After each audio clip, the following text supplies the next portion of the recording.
आज आपल्या इयत्ता 4थीच्या वर्गातील श्रेयश आणि यशोदा गुणाकार दोन पद्धतीने करणार आहेत। पहिली पद्धत आहे लॅटिस पद्धत आणि दुसरी पद्धत आहे उभी मांडणी पद्धत।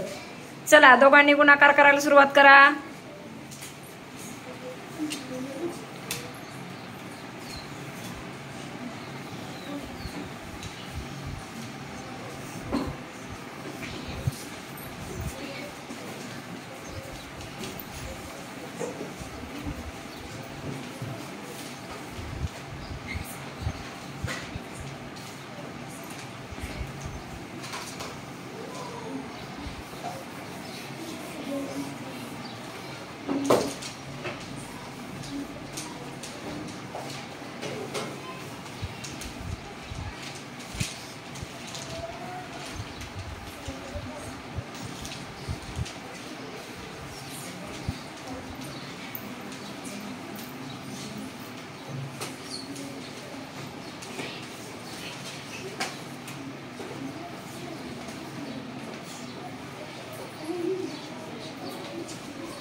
यशोदाने लॅटिस पद्धत आणि उभी मांडणी पद्धत या दोन्ही पद्धतीने गुणाकार अगदी बरोबर केलेला आहे।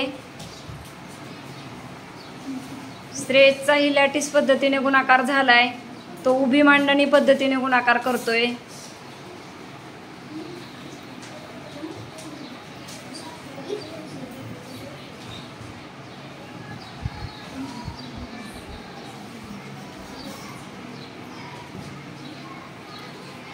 दोघांचे उत्तर अगदी बरोबर आलेलं आहे। श्रेयससाठी आणि यशोदासाठी सगळ्यांनी जोरात टाळ्या वाजवा।